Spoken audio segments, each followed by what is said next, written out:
ঘুম থেকে উঠেই যদি এমন একটা আকাশ দেখতে পাই, মানে এমন একটা দুর্ঘটনা দেখতে পাই, তাহলে কেমনটা লাগে বলেন তো? আজকে ফ্রাইডে। আজকে ভাবলাম ছেলের স্কুল নাই, হাজব্যান্ডের অফিস নাই, তো কিছুক্ষণ ঘুমাই। মোবাইলে অ্যালার্ম বাজছিল, প্রায় 6টা থেকে অ্যালার্ম বাজছিল। তো আমি অ্যালার্ম বন্ধ করে ঘুমাচ্ছি ঘুমাচ্ছি ঘুমাচ্ছি। ঘড়ির দিকে তাকিয়ে দেখি 8টা বাজে। তো ভাবলাম এখন উঠবো এখন উঠবো, এমন করতে করতে দেখলাম কারেন্ট চলে গেল। যেই না কারেন্ট চলে গেল, তখন আমার মাথায় আসলো, আরে কারেন্ট চলে গেলে তো পানি থাকবে না, তখন আমি কাজ কিভাবে করব। তো যেই ভাবনা সেই কাজ করলাম। ঘুম থেকে উঠলাম, উঠে পানি ছাড়লাম, দেখলাম যে পানি নেই। তাই তো দেখি পানি পানি নেই। নেই, তো অপেক্ষা এটাই করলাম হলো যে আজকে দেখি আমার কারেন্ট সাথে আসে কিনা। দিনের বসেছিলাম শুরুতে। বসেছিলাম মোবাইল স্ক্রলিং করছিলাম। তো অনেকক্ষণ অপেক্ষা করার পরে দেখলাম পানি আসছে না। তো এদিকে ক্ষুধাও পেয়েছে। তারপরে দেখলাম যে রাতের ভাত ছিল। তো রাতের ভাতটা আমি খেয়ে নিলাম। আর বাচ্চারা তখন ঘুমছিল, ওর বাবাও ঘুমছিল, যদিও তারপরে ওদেরকে উঠাই দিই। তো অপেক্ষা করতে করতে প্রায় 10:30টার দিকে কারেন্ট আসে। তো কারেন্ট আসার পরে তারপরেই পানিটা আসে। তারপর তো আমি পানির কাজ শুরু করলাম। পানির কাজ করে তারপরে এদিকে ঘর গোছাতে আসলাম, ঘর গোছালাম।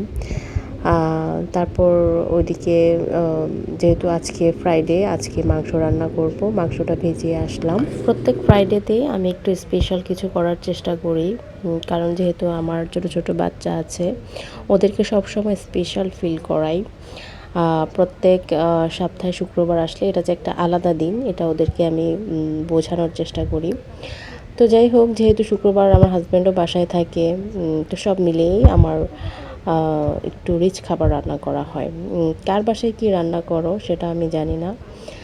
তো কথা বলতে বলতে আমি আমার বেডরুমটা গুছিয়ে নিলাম, আর ওদিকে ঝাড়ু দিয়ে নিলাম বেডরুমটা, আর চলে আসলাম সামনের রুমে। সেই রুমে ওরা টিভি দেখে আর বিছানাটা এরকম নষ্ট করে। আর আমার বিছানার উপর শুধু গাড়ি আর গাড়ি দেখতে পারবেন। ঘরের যে কোনো কোনায় শুধু গাড়ি আর গাড়ি, হাঁটতে থাকবো আর আমি উষ্টা খেতে থাকবো, কারণ গাড়ির মধ্যেই উষ্টা খাবো আমি। শুধু গাড়ি আর গাড়ি, পায়ে পায়ে শুধু গাড়ি আর গাড়ি। তো যাই হোক, যাদের বাসায় ছোট বাচ্চা আছে, স্পেশালি ছেলে বাচ্চা, তাদের বাসায় গাড়ি থাকবে, এটাই স্বাভাবিক। তো কথা বলতে বলতে এদিকে আমি আমার সামনের রুমটাও গুছিয়ে নিলাম। আর এই দেখে দেখো যে দেয়ালের কী অবস্থা। এটা হচ্ছে আমাদের বাসা না, এটা হচ্ছে ভাড়া বাসা। তো জানি না দেয়ালগুলো কেন এমন হয়েছে, এটা বাড়িওয়ালাই বলতে পারবে ভালো। তো কথা বলতে বলতে যেহেতু আমার ঘরগুলো গোছানো শেষ, এদিকে আমি রান্না করতে চলে আসলাম। পেঁয়াজ, আদা, রসুন, কাঁচামরিচ এগুলো ব্লেন্ড করে নিচ্ছিলাম।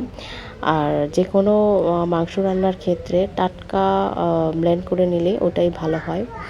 আর ব্লেন্ড করতে করতে একটা কথা মনে পড়লো, আমার বাসায় কিন্তু পাটাপুতা আছে, কিন্তু আমি বাটতে পারি না, যেহেতু আমি সিজারের রুগী, আমার একটু সমস্যা হয়।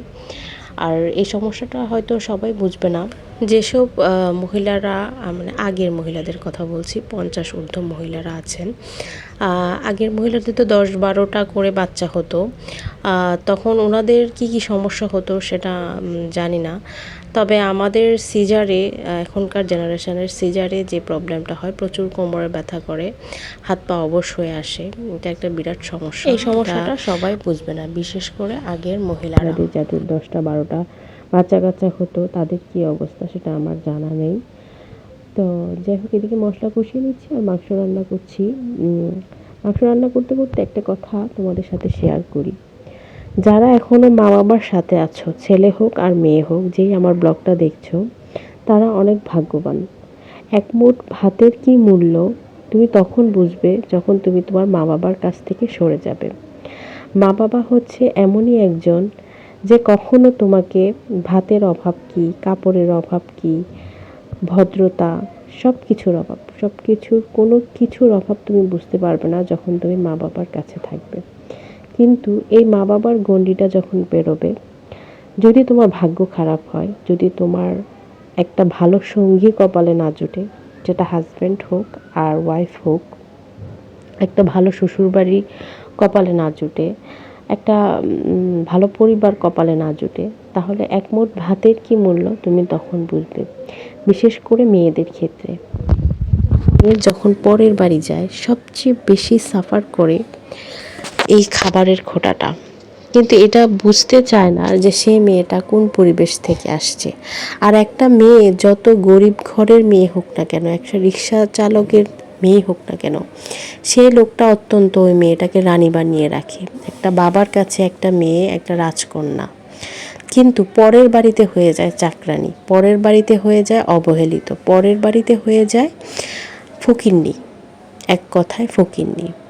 তো এমন মন মানসিকতার যে শাশুড়ি পেয়েছে, যে মেয়ে এমন শাশুড়ি পেয়েছে যে কথায় কথায় ভাতের খোঁটা দেবে, কথায় কথায় বাপের বাড়ি থেকে যৌতুক আনার খোঁটা দিবে, ওই মেয়ে জানে ওই মেয়ে কোন দুনিয়াতে আছে, কোন জাহান্নামে আছে। আর তার সাথে যদি সঙ্গ দেয় তার হাজব্যান্ড, যে আমি কিছুই শুনি নাই, আমি কিছুই জানি না, আমি কিছুই বুঝি না, আমি আদুবাই, আমি এখনও ব্রেস্ট ফিডিং বাচ্চা, তাহলে তো সমস্যা। তাহলে আপনার কপালটা মনে করবেন ওই দিনই পুড়ে গিয়েছে যেদিন আপনি কবুল বলে এই পরিবারে এসেছেন। তো যাই হোক, আমি দোয়া করি কোনো মেয়ের ভাগ্যে যেন এমন হাজবেন্ড না জুটে যে মার অন্যায় অত্যাচার, অন্যায় কথা বলছে সেগুলো সহ্য করে বলবে, সেগুলো শুনবে এবং মার সাথে তাল দিবে এবং বউকে বলবে যে আমার মা তো পাগল, আমার মা তো কিছু বোঝে না, আমার মার একটু মানসিক সমস্যা আছে, তুমি কিছু মনে করো না। কেন আপনার মার মানসিক সমস্যা থাকবে? আপনি তো শিক্ষিত, আপনি এক জায়গায় জব করেন, আপনার একটা স্ট্যাটাস আছে, তাহলে আপনার মা কেন এমন হবে? আপনি কি মাকে বোঝাতে পারেন না? আপনার মা কি আপনার কষ্ট বুঝে না? যেই মা আপনাকে জন্ম দিয়েছে আপনার মুখের ভাষা বুঝে না, আপনার দুঃখ বুঝে না? তাহলে তো সে একজন স্বার্থপর মা, যে কিনা বউকে গালিগালাজ করবে আর আপনি তার পক্ষ হয়ে কথা বলবেন, সেজন্য সে রেগে যাবে, সে উল্টা আপনাকে অভিশাপ দিবে, আপনাকে সম্পদ থেকে বঞ্চিত করবে, এমন হুমকি দিবে। সেই ভয়ে আপনি মার আঁচলের নিচে নিয়ে যেয়ে লুকিয়ে থাকবেন, আপনি বউর পক্ষ হয়ে দুটো কথা বলতে পারবেন না। তাহলে আপনার তো বিয়ে করাই উচিত হয়নি, আপনার তো উচিত ছিল সারা জীবন মার আঁচলের নিচে বসে বসে ফিডার খাওয়া। তো যাই হোক, বাকিটা বললাম না কি খাওয়া উচিত, সেটা আমি এখন বলতেও চাই না। তো এমন হাজব্যান্ড যে মেয়ের ভাগ্যে জুটছে, আর যে মেয়েগুলা সহ্য করতে পারে না তারাই সংসার ছেড়ে চলে যায়। অনেকে আছে সহ্য করতে না পেরে সমাজের কথা, পারিবারিক কথা সব হজম করতে না পেরে আত্মহত্যা করে, ছোট ছোট ছেলে মেয়েগুলোকে রেখে, যে আমি বাকি জীবনটা এটা সাফার করব না। কিন্তু কিছুই করার নাই, ওই মেয়ের সাপোর্টে তার স্বামী নাই, দেখবেন তার পরিবার নাই, কোনো না কোনো সমস্যা তার থাকে, তাই ওই মেয়ে ওই সমস্যা থেকে উঠতে পারে না। আর একটা ছেলে, ধরলাম একটা ছেলে 15 বছর, 20 বছর, 30 বছর সংসার করার পরেও যখন সে তার স্ত্রীর কষ্ট বুঝে না, এর চাইতে বড় দুঃখ আর কিছু নাই। তাহলে ওই হাজব্যান্ডের মনে ওই স্ত্রীর প্রতি কোনো ভালোবাসাই নেই, এটা আপনাকে বুঝে নিতে হবে। আর আমি বলবো আত্মহত্যা না করে, এখন তো মেয়েরা অনেক চালাক, অনেক কিছুই করে, ঘুমের মধ্যে এটা করে ওইটা করে, এগুলোও করা ঠিক না। আপনি ডাইরেক্ট যার জন্য অশান্তি হচ্ছে তার কি করতে পারেন, তাকে কিভাবে শুধরাতে পারেন সে শুধরানোর ব্যবস্থা করলেই হয়। কিন্তু কি জানেন, ওই যে 50 বছরের বুড়ির সাথে 16 বছরের মেয়েটা বা 20 বছরের মেয়েটা পেরে ওঠে না, তার হাতের প্রধান হাতিয়ার হচ্ছে তার ছেলে। ওই যে সে ছেলের মা, সেজন্য সে সকল যুদ্ধে জয়ী হয়ে যায়। মিথ্যাবাদী, সে মিথ্যা কথা বলে মেয়েকে, মানে ওই ছেলের বউকে মিথ্যাবাদী বানিয়ে সে নীরবে হাসে বা প্রকাশ্যে হাসে। সে 10 জনকে সাক্ষী করে ফেলতে পারে, 10 জনের সামনে সেটা প্রমাণ করে ফেলতে পারে, কারণ তার মুখের উপরে তো তার সন্তানরা কথা বলবে না। সে তার সন্তানদেরকে সেভাবেই গড়ে তুলেছে যে মা একটু কষ্ট পেলে ওরা কষ্ট পাবে, কিন্তু বউর কষ্ট কিছু না। কুলাঙ্গার হাজব্যান্ড, এসব কুলাঙ্গার বেয়াদব ছেলেদেরকে উচিত জুতা দিয়ে 2 গালে বাড়ি দিয়ে সে সংসার ছেড়ে চলে আসা। যত কষ্টই হোক, আপনার যতই ছোট বাচ্চা থাকুক না কেন, সে সংসার ত্যাগ করা।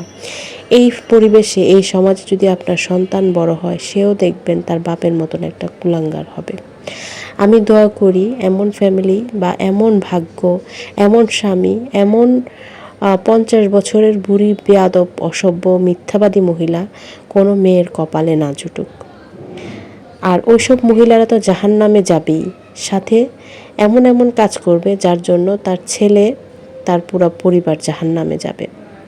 আল্লাহ সকল এসব বেয়াদব মহিলাকে হেদায়েত দান করুক, ভালো হওয়ার মতন তৌফিক দান করুক। তো যাই হোক, কথা বলতে বলতে আমি আমার রান্নাটা সেরে নিই, এদিকে খাবারটাও খেয়ে নিই।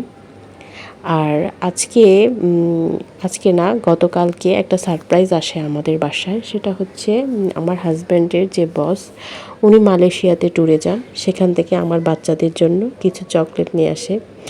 ধন্যবাদ ভাইয়াকে এত সুন্দর উপহার নিয়ে আসার জন্য।